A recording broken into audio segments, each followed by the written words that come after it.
Happy Sunday, everybody. So, welcome back. What's going on?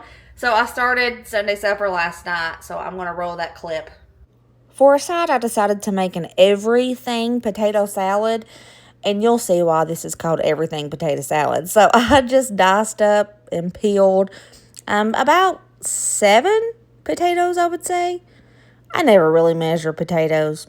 You know, that's just not something I do. Anyways, I'm going to wash my potatoes really good, and I always heard, and it works actually, if you put your eggs in with your potatoes, they both get done at the same time. Wash the eggs, of course. So now I'm going to get all of my vegetables ready, because this is called an everything tater salad. I'm just using my little chopper here because this thing is amazing. Yeah. I'm going to chop up some onion, a little bit of onion in there. And of course, as always, this pull chopper is linked in my Amazon storefront down below because it's pretty flipping awesome and I love it. I love it. Okay, and now I'm going to go in with some celery. This is leftover celery from Thanksgiving and I need to use it. I hardly ever use celery unless I need something for a mirepoix. But, you know, I'm doing it today. This is why I decided to do an everything potato salad. And also, we're going to put in some carrots. We're going to cut up carrots really, really super fine. So they're going to be easy to eat in this potato salad as well. Years ago, I knew this lady who also put bacon and ham in her everything potato salad. That's a little much for me. I'm not going to do that. We're sticking with veg. Yeah. So we have onions, celery, and carrots. I'm tossing in about 2-ish tablespoons of yellow mustard, around a cup of mayonnaise. I just do like 3 heaping spoonfuls of the mayo, and that's typically around a cup when I eyeball it like that. Now I have some homemade zucchini relish. I'm going to throw in a big old spoonful of this, and I'm getting some regular relish, the sweet relish, and I'm just going to toss in a couple of spoonfuls of that as well. It just tastes really good when you use them together. Garlic powder to taste, onion powder to taste, some paprika for a little bit of color, you know, salt and pepper to your taste. And you might have to adjust the salt after you toss in your potatoes because taters tend to need a lot of salt because they can be very bland if you don't put a lot of salt in there. Secret ingredient, a tablespoon to 2 tablespoons of ranch dressing. Trust me, it might seem weird, but trust me, it's really good and it just gives it a nice little oomph to it. So I'm just going to mix this up and put this to the side until my potatoes and my eggs are ready. I'm throwing my eggs in my little pull chopper as well. And I'm just going to slowly chop these things because Dusty likes them kind of big. He likes big chunks of it. So I threw in 4 chopped up boiled eggs. I drained my potatoes and let them soak in cold water because I don't like to put hot potatoes in with the little mixture, the mayo and all that. It might curdle it, and I just don't want that to happen. So I mix it up really well, and I'm going to clean up the bowl to make sure it looks kind of pretty. Then I'm going to top it with some paprika, put it in the refrigerator overnight, and we have everything potato salad. And look how pretty she looks. It's beautiful. Now for our main, I have this Applewood smoked bacon pork tenderloin. I bought this a while back for about $6. Notice that? I was like, what is that? But it's bacon. Duh, Brooke. It said it on the package. But I'm just going to put a little bit of water with chicken bouillon in the bottom of it to help keep this from getting too dry. And I'm going to let this cook on low for 7 hours. I have the potato salad chilling out in the refrigerator. Dusty's probably going to heat his up in the microwave.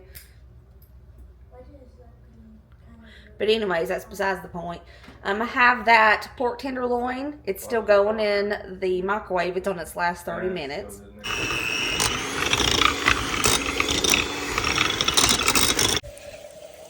Mixed it. Dusty's amazed that I used a hand mixer to shred this. I thought you used your hand. No. Sometimes I do if it's not. I just thought, I didn't know there was another way of doing it. Yeah. Mixer. Okay, so I'm just adding barbecue sauce and I'm going to turn this on high for about 20 minutes just so it can heat up that barbecue sauce. Mixy mix. Well, 30 minutes is the lowest it'll go. So I'll just turn it off myself.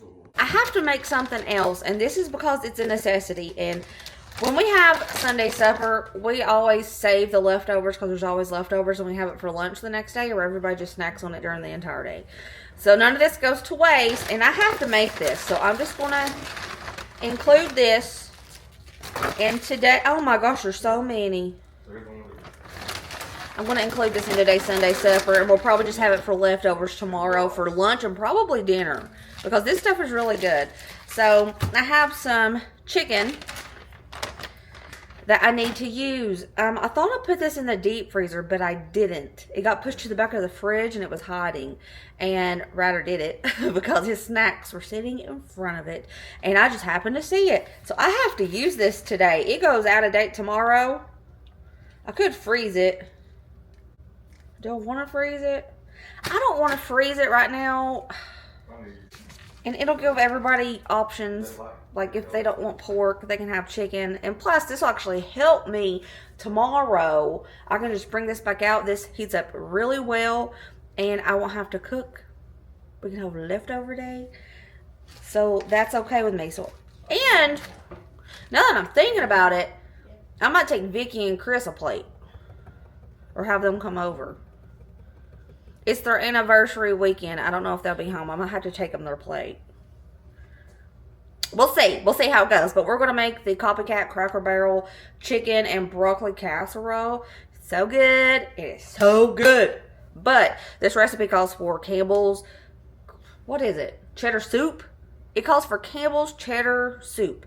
I make that homemade because I think it tastes better homemade. So let's make this. It's going to be good. I got lots of chickens to use.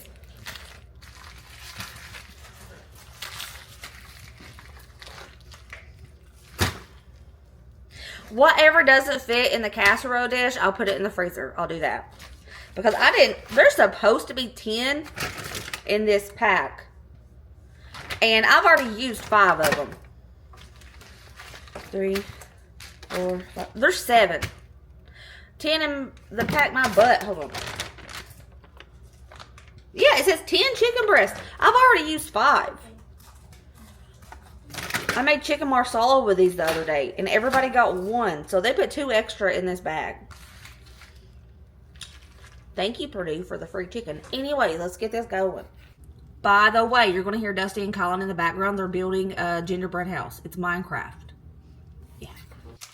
Okay, to make my homemade cheddar cheese soup, half a stick of butter. We're going to melt that. Okay. My 3 tablespoons of butter is melted pretty much. I'm going to add 3 tablespoons of all-purpose flour. Whisk it up and let this cook for about 2 to 3 minutes. You have to do this because that raw flour taste is really, really icky. And if you don't cook the flour a little bit, it's going to have that taste in your cheddar cheese soup. Beautiful little roux. Look at that. Oh, she's gorgeous. Okay, now I'm going to add in 1 cup of milk, 1 pinch of salt, whisk it up really good until all those clumpies are gone, and we're going to bring this to a little simmer. Oh, it's getting thick, love it. Now I want to toss in a half a cup of sharp cheddar cheese. And I want to let this get all melty and smooth. And this is done. This is how you make homemade Campbell's cheddar cheese soup. This is equivalent to 1 can of the Campbell's cheddar cheese soup. Okay, I have a casserole dish out here. And I am going to place my chicken breast at the bottom of this dish. These little breasts in this packet, they're already seasoned. It says garlic herb, so I'm not going to season these because they're already seasoned. Might be a little bit overwhelming if I do.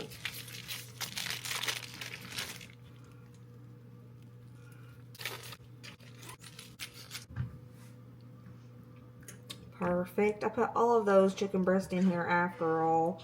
But that's good for me because leftover city tomorrow, I am here for it.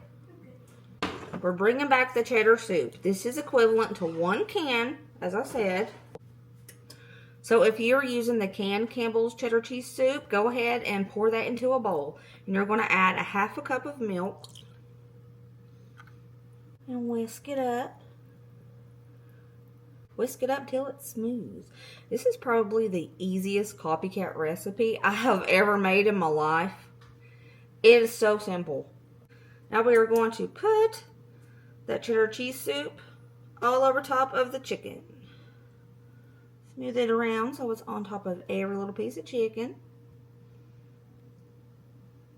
Take you one bag of frozen broccoli or fresh, whatever you got, and toss it on top. Cheddar cheese, my friends, however much you want. 1 stick of melted butter. 1 sleeve of crushed Ritz-like crackers. Mix it up to where all of those little crackers are coated in that butter. So I'm going to sprinkle these Ritz crackers all over top. I'm going to bake this on 375 for about 30 to 40 minutes. I'll let you know right here how long I actually bake this for. The chicken broccoli casserole is finished and it took me 45 minutes. Whoop. Pulled tenderloin. It's finished. I'm going to let it sit on warm until we need it. Another side that we're going to have today, cabbage. I'm doing some southern boiled cabbage. I'm not going to boil this entire head of cabbage because this is a lot of cabbage. It's huge. So I'm probably just going to do like half.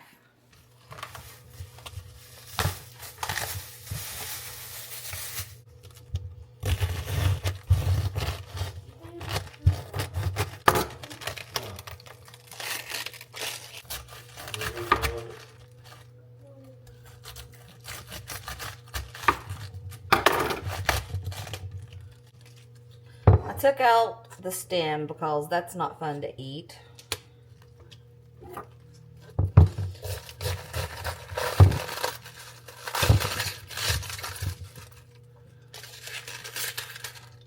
I've been going back to my roots lately. I'm liking to chop everything in my hand. It's how my mama taught me how to do it.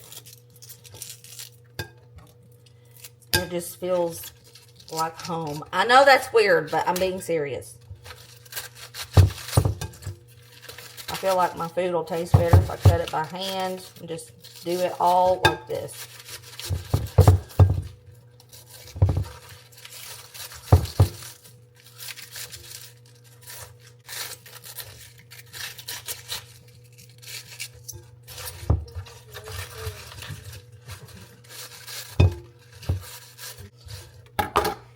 That beautiful cabbage.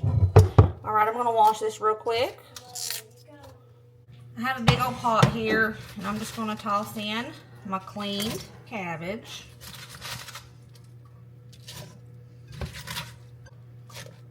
It looks like it's too big for the pot, but it's okay. I have a few green onions that I need to use up, so I'm just going to cut these and put them into this cabbage.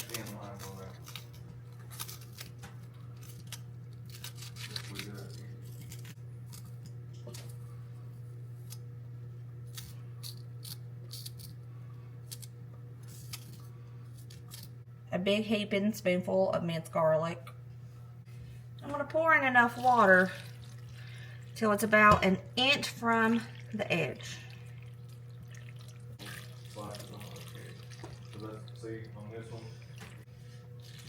Which is about 9 cups. I'm going to do a good little sprinkle of chicken bouillon powder.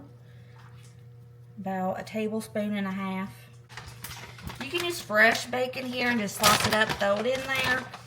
But my bacon's frozen. I forgot to lay it out. This will do just fine. Big heaping handful of bacon pieces. And I'm also going to put in lots of black pepper.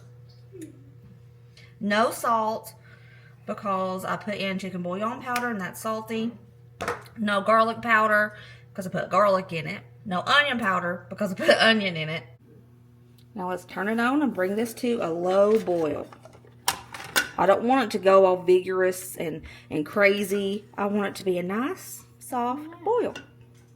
So, do some people just like to get a leaf of cabbage and roll it up? and eat it. Just me. It's like the best snack. Quick look-see at Dusty and Kai. Ooh. It's looking fancy. See, it's starting to cook down the cabbage a little bit, and it's just starting to get hot. Now all the cabbage is starting to get covered with that water. The cabbage is starting to simmer. I want it to break down the cabbage quite a bit and reduce some. It already smells good.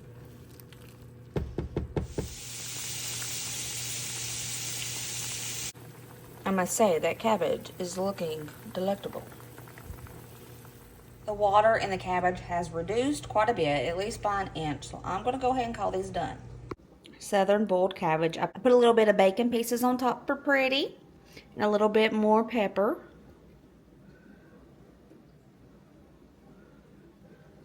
Let's make some carrots. We're going to saute these in some seasonings, some oil, and they're going to be delicious.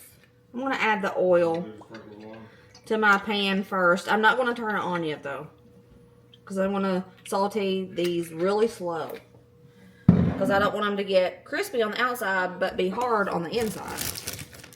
And I'm going to slice these little baby carrots up. Doing it with my hands.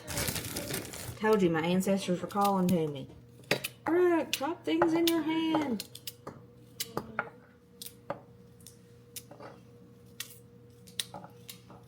Oh my gosh, y'all, quick break. Colin and Dusty finished the gingerbread house. I have to show you guys, so hold on.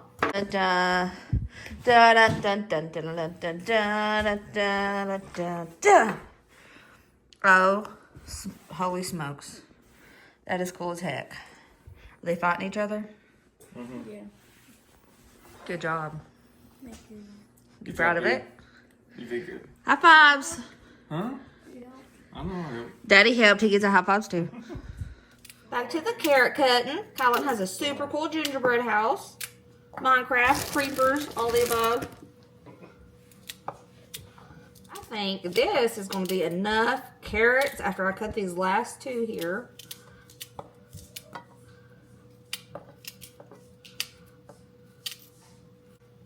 So to these carrots, I'm just going to add some garlic powder over top. A good amount of parsley. Onion powder.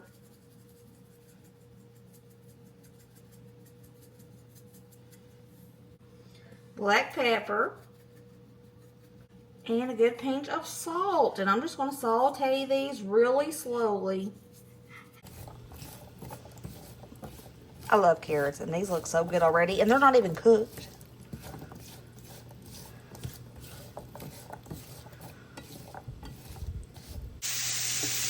Ooh, now we're cooking.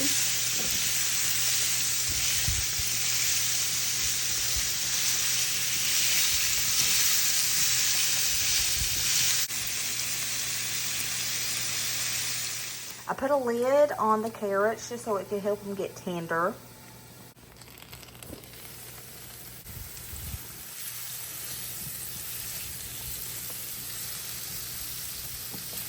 Oops, a rogue carrot. The carrots are tender now since I had that lid on there. It really helped create steam to tenderize these carrots. So now I'm going to turn up the heat a bit so they can get a little bit of a saute going, like a little crust on the outside of these carrots. I'm going to go ahead and call these done. These are looking good. Sauteed carrots.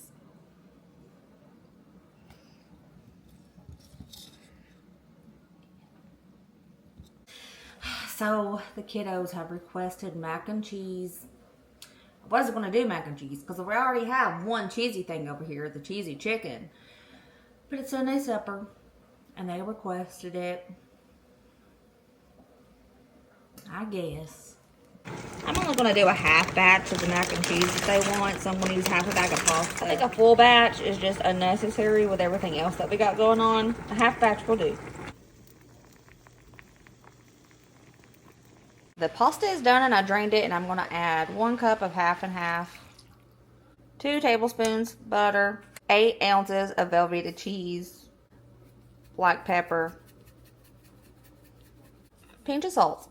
I'm going to let this get all melty and come together. Let it simmer, and this mac and cheese will be done. Hey, darling. Ooh.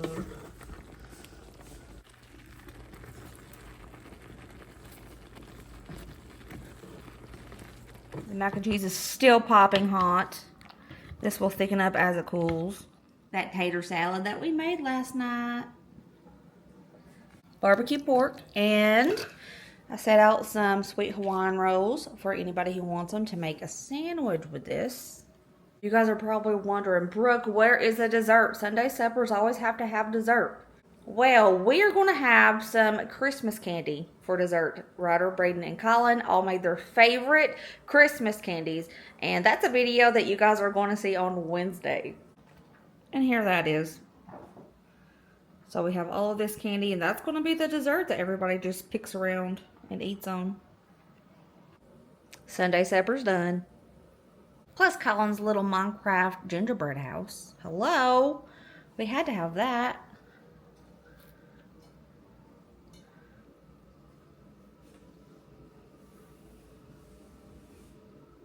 Beautiful.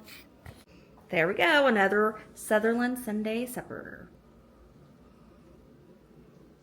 Here's everything plated up. This is Dusty's plate. We have pulled pork tenderloin, carrots, everything potato salad. I didn't heat it up. Oopsie. We have some boiled cabbage, mac and cheese, and the chicken broccoli casserole. It looks like a wreath.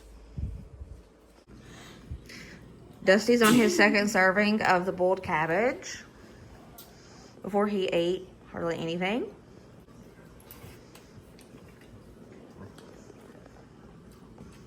Thank you, sir. Are you ready? Yeah! How's the chicken? I don't know. It's fine now. Okay.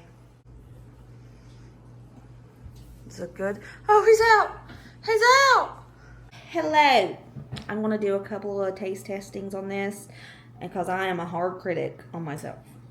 First off, let's go in with the everything potato salad.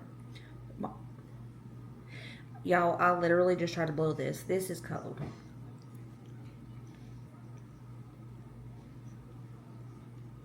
Primo. Chicken and broccoli casserole. That's good. He's on helping number 3. He loves my cabbage. Thanks for coming over for Sunday supper. We're going to have lots of leftovers for lunch/dinner tomorrow, which is always a plus. Helps me out so much. All right, I hope you guys enjoyed today's video. I love you. Remember, as always, be positive, be kind, be happy. I'll see you later, taters. Bye.